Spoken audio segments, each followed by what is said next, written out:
Laidos Žalieji namai draugas Šiaulių regiono atliekų tvarkymo centras.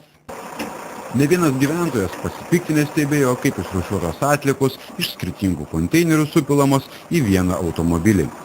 Ne vienas tada savęs paklausė, o gal neverta ir rūšiuoti?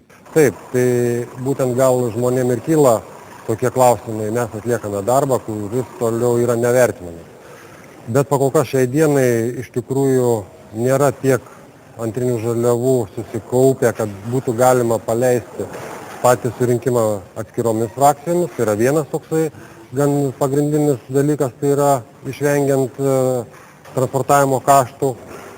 Ir antras dalykas tai, kad dar vienaip ar kitaip nėra atliekamas labai preciziškas tas pirminis rūšiavimas. Tai yra pačiuose konteineriuose randama frakcijų, kurios tikrai turėtų nepatekti. Tai yra prie kartono randama ir stiklo, prie plasmasės randama ir popierio.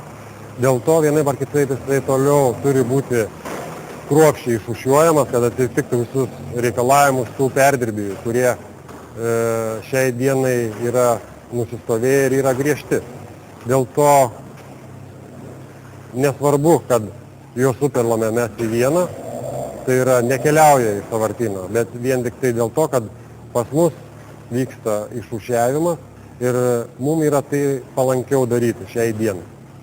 Kai bus toliau, aišku, gal pasikeis pačių žmonių rūšiavimo įpročiai, kurie atsivežus konteinerį vien plastiko, tikrai mes rasime tik tai plastiką, nerasime kitų priemaišų senais, ne tik tai antrinių žaliavų, bet ir pavadinkime komunalinių atliekų. Ir viskas keliaus vos ne į presavimą be rūšiavimo. Bet man atrodo, kad tai yra dar ilgas kelias, kurį turėsime mes praeiti. Tai yra pasąmonėje įsisavinti, kad tai darbas, kurį turime visi atlikti. Tai yra antrinės žaliavos, kurios keliauja iš Šiaulių miesto, Radviliškio rajono bei kitų rajono dalių pas mus ir patenka į rūšiavimą ir išrūšiuotos paruošiamos perdirbimui. Ši krūva patenka į rūšiavimo mūsų liniją, išrūšiuojama pagal vadinamąsias frakcijas, atskiriant popierių, kartoną, spalvotą, petą, skaidrų, plėvelę, lygiai taip pat dviejų rūšių spalvotą bei mišrią vadinamąją presuojama ir parduodama perdirbėjams. Rūšiavimo linija, kur, kaip minėjau, visos antrinės žaliavos atvežamos ir išrūšiuojamos pagal frakcijas. Lygiai taip pat atskiriama tai, kas yra iš tikrųjų ne antrinės žaliavos, nes vis dėlto dalis patenka į, kaip ir pavyzdys, antrinių žaliavų konteinerius, pavadinkime tai, kas yra neperdirbama, arba sunkiai perdirbama, arba niekas to neužsijima dar šiai dienai. Ir išrūšiuojama tik tai tos frakcijos, kurios įvardyjamos kaip antrinė žaliava, tai yra tai, kas galima būtų perdirbti ir panaudoti iš naujo. Antrinės žaliavos, kurios atkeliauja, kaip minėjau, Šiaulių miesto, Radviliškio bei kitų rajono dalių, išrūšiuojamos į frakcijas ir toliau jau pateikiama į presavimą, tai yra suspaudžiamos, supresuojamos, kad būtų patogiau jas transportuoti iki perdirbėjo. Jos presuojamos atskiromis frakcijomis, tai yra būtent mišrus popierius, kartonas, plėvelė ir petai, atskiriant lygiai taip pat skaidrius bei spalvotus.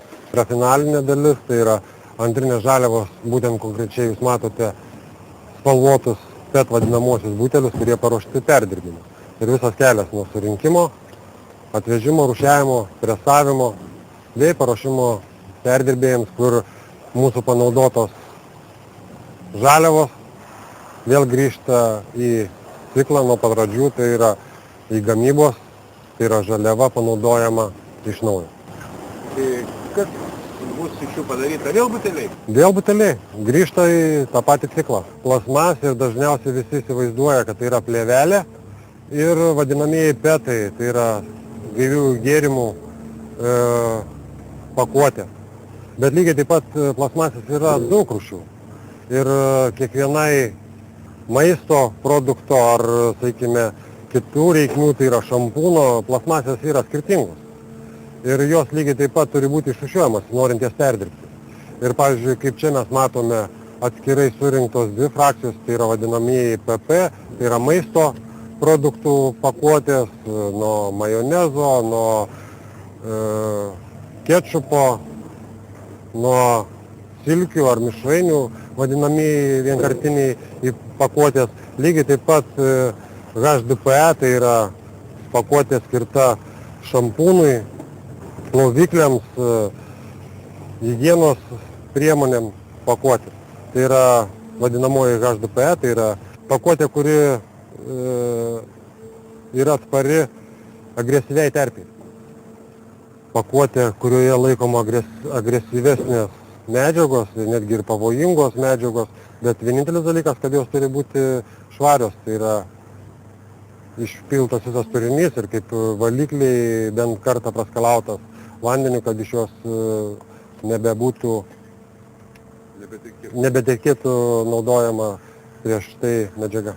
O tai jūs plaunate, jeigu matot? Mes jų tikrai neplauname, bet tikrai kiek pastebiu žmonių, kurie atlieka tą rūšiavimą, tikrai kas liečia, aišku, gal ir taupumo sumetimais, tai yra kaip šampūnas arba plovikliai, jie tikrai yra išplauti ir švarūs.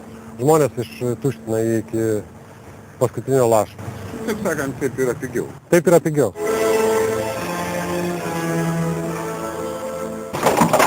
Šiukšles rūšiuoja ne tik didžiųjų miestų gyventojai, tai daro visa Lietuva. Gal kiek skiriasi tik pats jų surinkimas. Svečiuojamės Naujojoje Akmenėje. Šiemet pasiūlėm gyventojams individualiems rinkimą antrinių žaliavų maišais. Kadangi pinigų stoka, tai maišų išdalinom tik tais vienos rūšies, juodos spalvos, ir ten bendrai rūšiuojam ir popierių, plastiką, ir metalinę skardinę pakuotę, reiškia. Dabar nuo sausio mėnesio atliekas antrinės surenkam iš Naujos Akmenės miesto. Balandžio mėnesį pradėjom rinkti iš individualiaus sektoriaus ir Ventos miestelyje, Akmenės mieste, Akmenės antrame kaime, trečiame kaime ir Papilės miestelyje. Maišų išdalinta yra apie 3000, o surinkta per šitą laikotarpį nuo sausio mėnesio iki gegužės mėnesio yra surinkta tik 1000 su trupučiu. Tai tie skaičiai rodo, kad žmonės nėra linkę dar rūšiuoti, bet yra procentas gyventojų, kurie pageidauja ir ne tik maišais rūšiuoti, bet ir konteineriais. Tai dalį maišų jūs padovanojat gyventojams, jie turi ką bulves kasti? Ne, vienu žodžiu, dalį maišų jie panaudoja buitiniam atliekom, nes kaip jie motyvuoja, kad individualūs konteineriai biški gal per mažoki jiem ir jie dar maišuose sudeda buitinės atliekas. Pradėjom tik dalinti maišus, buvo maži srautai, surinkimo procentais paėmus, bet po to viskas mėnesį kildavo. Akmeniai, pavyzdžiui, Naujoje Akmenėje prasidėjo procentai nuo 8, kai pradėjom dalinti, baigėme 20% ir vis kyla kas mėnesį. Šiaulių regioninio atliekų tvarkymo centras parūpino mum reklaminių bukletų, kur didžioji dalis gyventojų juos gavo. Tačiau parsivežus surinktas antrinės žaliavas, matome, kad gyventojai šitų reklaminių bukletų yra neskaitę ar neįdėmiai skaitę, nes pažiūrėjus į atvežtą turinį, gaunasi taip, kad dalis gyventojų deda net nerūšiuodami tiek į konteinerį, tiek į maišą tas pačias atliekas. Todėl labai norėtųsi paprašyti gyventojų, kad atkreiptumėte dėmesį į tai, kas parašyta reklaminiuose lapeliuose ir tai, ką siūloma dėti į antrinių žaliavų surinkimo maišus. Nes apie 50% net gauname tokių antrinių žaliavų, kurios netinkamos yra tolimesniam perdirbimui. Kaip pavyzdį galėčiau pasakyti tualetinis popierius, ribaluotos plėvelės ir taip ir panašiai. Dalis gyventojų labai sąmoningai atlieka šitą darbą ir gauname net skambučių kai yra paprašoma, kad neužtenka mūsų šeimai vieno maišo, nes atvažiavimai nėra labai tankus. Tokiom šeimomis mes, aišku, didžiuojamės ir aprūpiname didesnių kiekių maišų ir savalaikių jų paėmimų, užtikriname savalaikių jų paėmimų. Labai svarbu, kad būtų sukurtas tankus vartotojams prieinamas antrinių žaliavų surinkimo konteinerių aikštelių infrastruktūros tinklas. Jam sukurti reikia nemažai investicijų. Bendro naudojimo antrinių žaliavų konteineriai turi būti pastatyti taip, kad 400 gyventojų tektų vienas komplektas – stiklui, plastmasei ir popieriui. Didžiąją dalį rūšiavimo skirtų konteinerių nupirko Aplinkos ministerija iš pakuotės atliekų tvarkymo programos. Kiti rūšiavimo konteineriai nupirkti pagal įvairius ES finansuojamus projektus. Trūkstamus konteinerius privalo pastatyti atliekų surinkėjai. Tačiau neretai antrinių žaliavų konteineriai būna padegami ar kitokiu būdu sugadinami nebepataisomai. Juos reikia pakeisti naujais.